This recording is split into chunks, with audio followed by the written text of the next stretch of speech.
gmna uses artificial intelligence for generated speech, visuals, and production. AI-generated content may contain errors. Please verify important information before making decisions or taking action.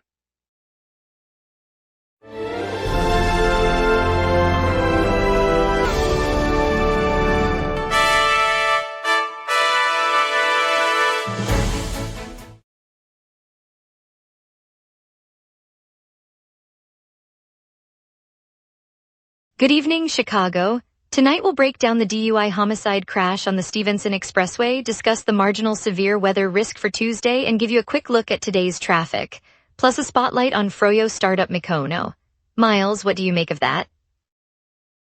The Chicago Public Library's West Loop branch is offering a free weekend storytelling series for children, featuring local authors and interactive craft activities, running Saturday and Sunday morning. The library also provides complimentary refreshments for families and encourages participants to bring a favorite book to share during the session. The storytelling series takes place in the branch's community room on Clark Street, with seating for up to 30 families and easy access via the Red Line. Our community gathering highlights a wonderful weekend ahead, and now it's time to dive into the news. Lots to get to, let's begin. Here are our top stories. Illinois State Police say a driver faces DUI and homicide charges after a fatal crash on the Stevenson Expressway near Bridgeport on Monday. The investigation continues.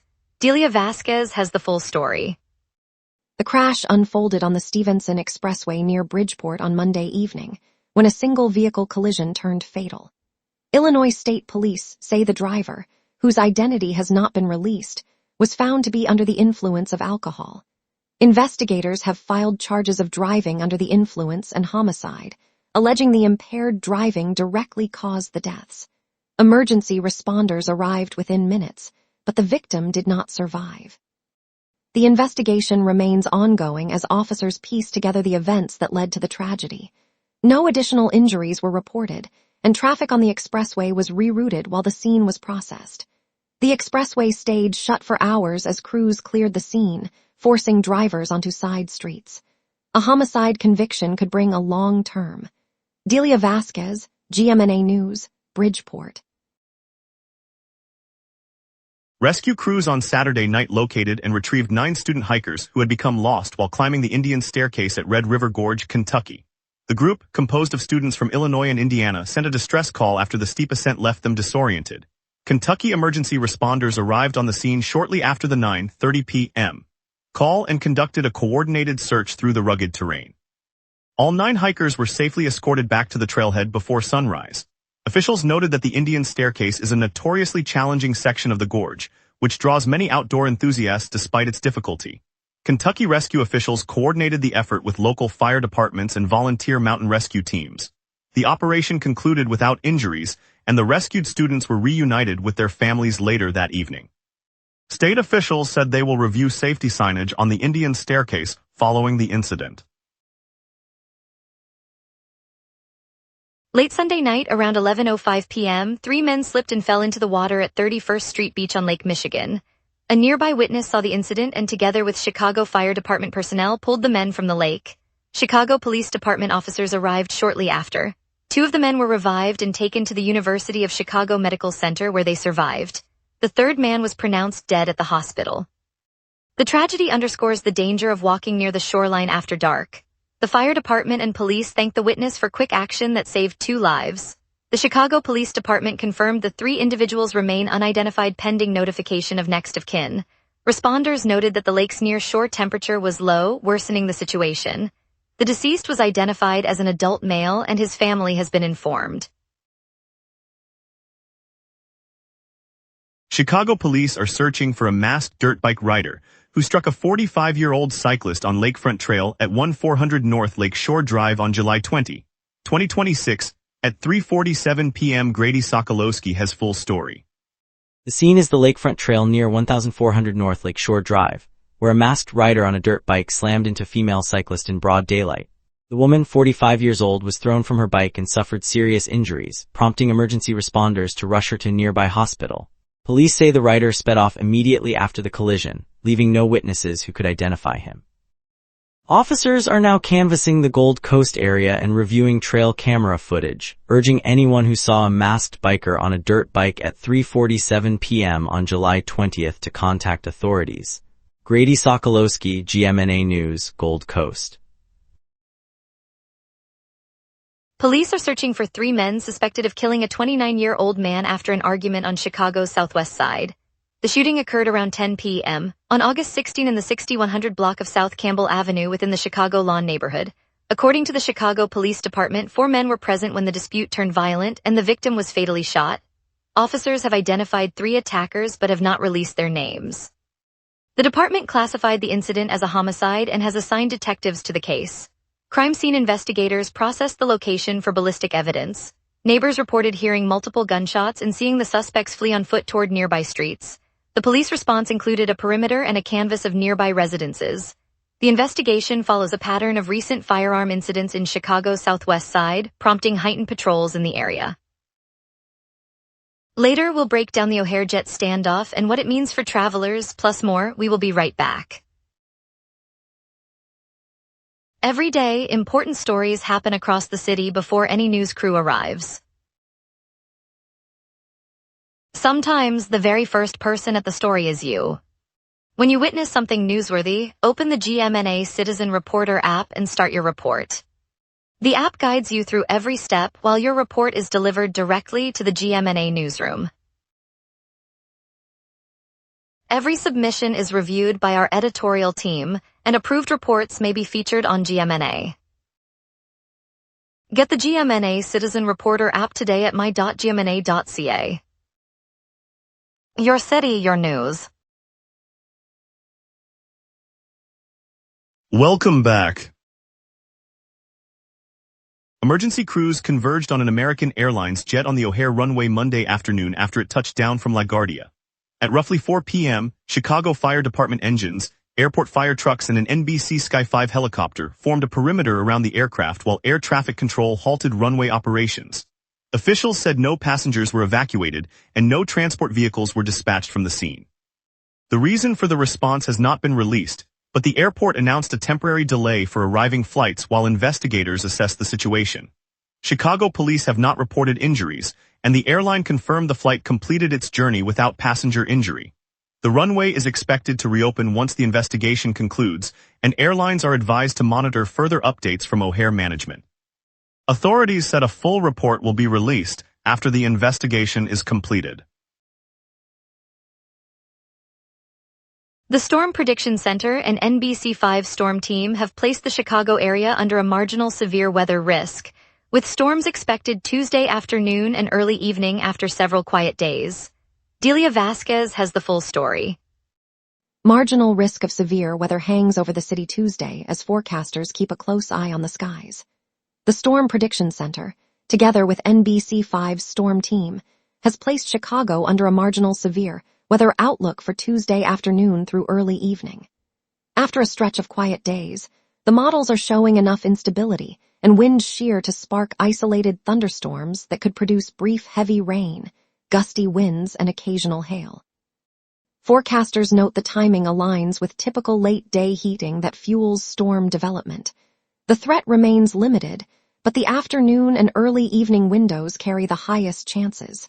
The outlook covers the entire metro area, stretching from downtown out to the far south side. Delia Vasquez, GMNA News, Lakeview. Bally's Corporation told the Securities and Exchange Commission that its massive debt load casts serious doubt on the company's ability to keep operating. In the filing, the gaming firm said it is weighing every financing option to shore up its balance sheet. The disclosure comes as the River West Casino Complex, long touted for a downtown Chicago launch, has been pushed back with a new target date in 2027.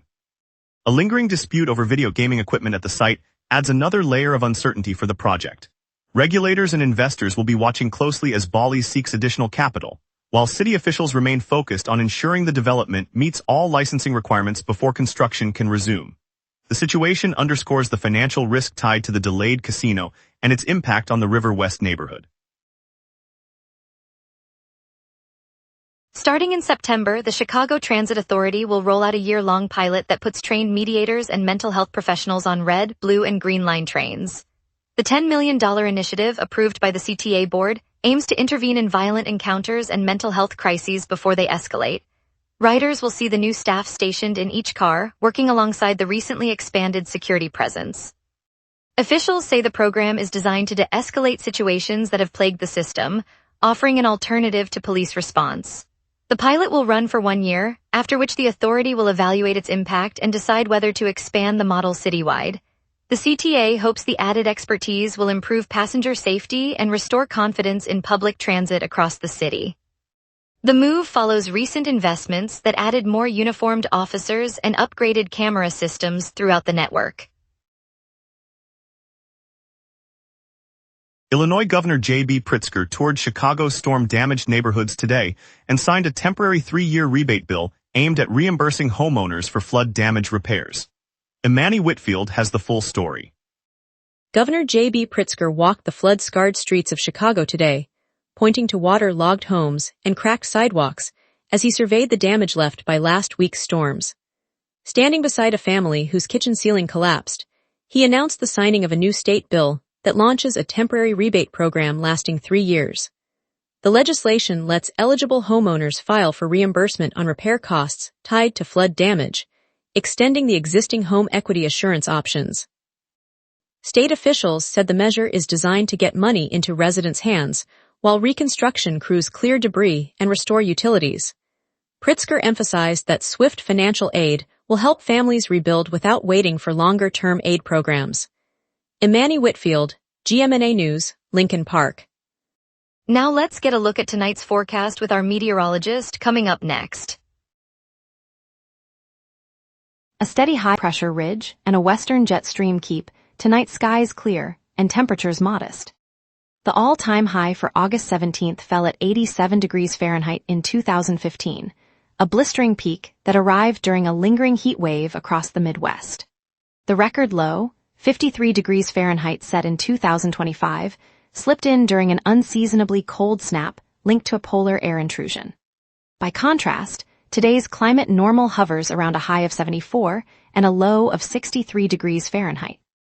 Those averages illustrate how today's mild 75-degree reading sits comfortably between the historic extremes. The live radar screen is blank across the Chicago basin. No reflectivity shows rain or snow, confirming the lack of moisture aloft. A broad high-pressure ridge dominates, suppressing lift, while the western jet streams aloft at 74 miles per hour, steering any disturbance north. With the ridge steady and the jet carving a straight path, the next measurable echo won't arrive for at least 12 hours, leaving the city dry through the night. At 6 p.m., Chicago sits under a clear sky with a temperature of 75 degrees Fahrenheit, humidity at 71%, and a gentle northeast breeze of 3 miles per hour. The dew point rests at 64, keeping the air comfortably moist but not saturated. A near-average high-pressure ridge holds steady, preventing any lift, while a western jet stream punching through the upper troposphere at 74 miles per hour streams aloft, reinforcing the ridge's stability.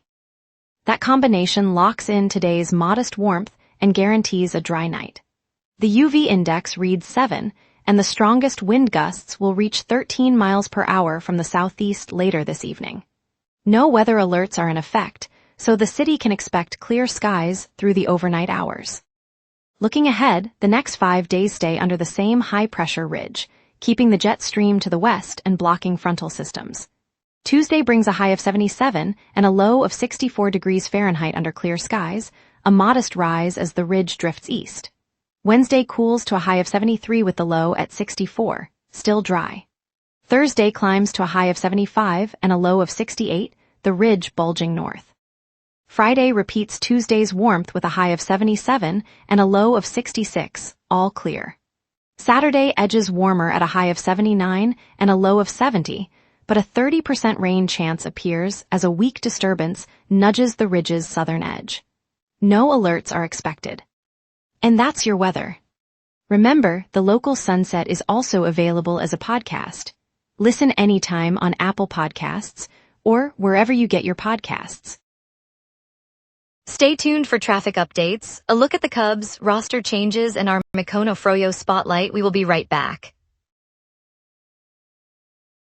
Every day, important stories happen across the city before any news crew arrives. Sometimes the very first person at the story is you. When you witness something newsworthy, open the GMNA Citizen Reporter app and start your report. The app guides you through every step while your report is delivered directly to the GMNA newsroom. Every submission is reviewed by our editorial team, and approved reports may be featured on GMNA. Get the GMNA Citizen Reporter app today at my.gmna.ca. Your city, your news.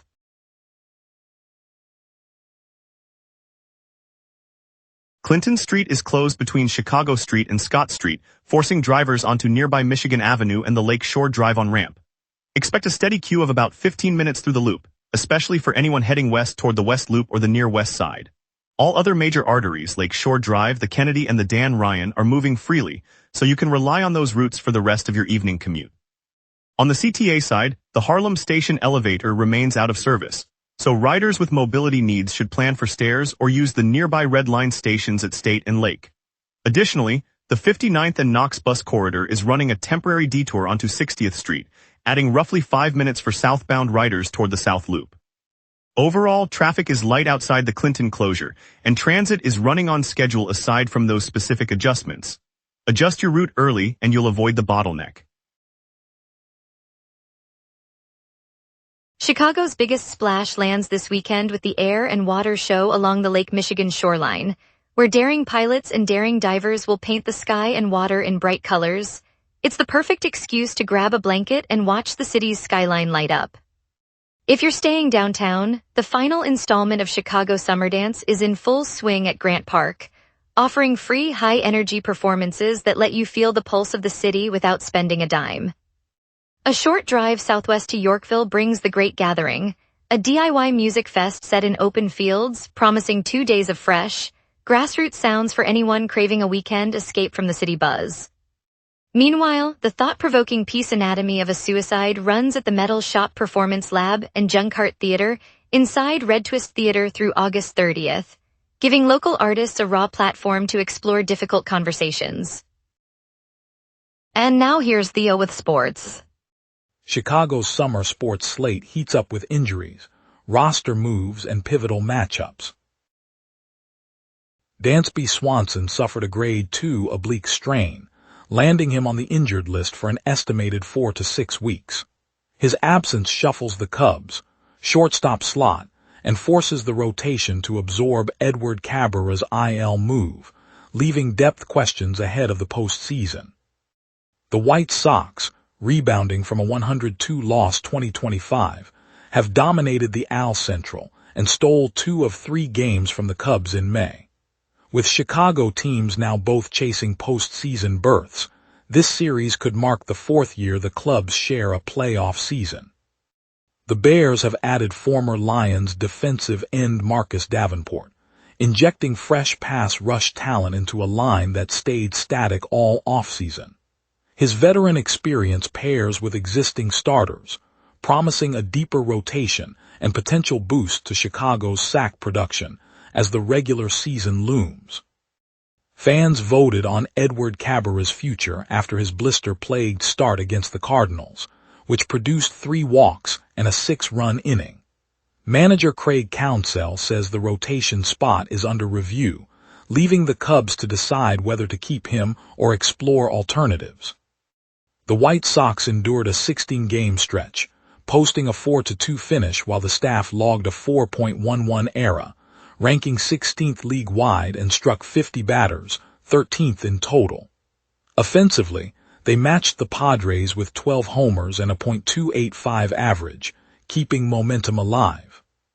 Infielder Caleb Boehmer earned White Sox Minor League Player of the Week honors after a scorching performance for the Barons. His surge helped fuel the team's recent success, highlighting a promising prospect who could soon impact Chicago's infield depth as the season progresses. Stay tuned as Chicago's teams chase glory through the final stretch. Thanks, Theo. Mykono, the Greek-inspired frozen yogurt pop-up on 16th Street in Pilsen, opened last week and drew lines that wrapped around the block. The founders, still holding full-time jobs, served bright, tangy swirls topped with honey and pistachio, pulling families, cyclists, and downtown workers alike. After a whirlwind week, they announced a brief pause to fine-tune the recipe, train staff, and secure a permanent storefront, turning the buzz into a lasting neighborhood fixture. Neighbors now see Mykono as a gathering spot where kids trade stories over frozen treats, and the pause signals a commitment to quality over speed. It's a reminder that Chicago's appetite for fresh, small-scale ideas is as vibrant as its street art, and that a scoop can stitch together a community hungry for new flavor. Next, Chicago Public Health will spray insecticide in Beverly Monday night, a key step for residents. We will be right back. Every day, important stories happen across the city before any news crew arrives. Sometimes the very first person at the story is you. When you witness something newsworthy, open the GMNA Citizen Reporter app and start your report. The app guides you through every step while your report is delivered directly to the GMNA newsroom. Every submission is reviewed by our editorial team, and approved reports may be featured on GMNA. Get the GMNA Citizen Reporter app today at my.gmna.ca. Your city, your news. Welcome back. Chicago Public Health will spray insecticide Monday night across Beverly, Morgan Park, and Washington Heights after a West Nile virus case and storm delays forced a reschedule. Delia Vasquez has the full story. City crews are loading trucks with a pyrethroid-based insecticide as dusk settles over the tree-lined streets of Beverly. Tonight, crews will drive through Beverly, Morgan Park, and Washington Heights, applying a fine mist to standing water and vegetation where mosquitoes breed. The operation follows a recent West Nile virus case confirmed in the area and a storm-forced delay of last week's planned treatment. Technicians will wear protective gear and follow EPA guidelines, covering roughly half a mile of residential blocks in each neighborhood. Residents are asked to keep windows closed and pets inside while the spray is in the air. The effort aims to curb mosquito populations before the next warm spell. Delia Vasquez, GMNA News, Beverly. Teamsters members at the Cook County Forest Preserve walked off the job Monday, August 17, 2026, after rejecting management's contract offer, marking the latest escalation in the ongoing labor dispute. Imani Whitfield has the full story. Teamsters members at the Cook County Forest Preserve walked off the job Monday, August 17, after rejecting the management's latest contract offer. The walkout began at the main visitor center, where crews handling maintenance, park operations, and seasonal events stopped work. Union representatives said the proposal fell short on wage increases, health benefits, and overtime provisions. Management officials confirmed the offer was withdrawn and indicated they will meet with union leaders later this week to try to keep the parks open. The strike adds to a months-long dispute between the union and preserve officials over contract terms. Empty picnic areas, signage at trailheads, and a few union members holding placards that read "Fair Pay Now." Park rangers are directing visitors around closed sections, while a lake reflects the afternoon light. Imani Whitfield, GMNA News, Cook County.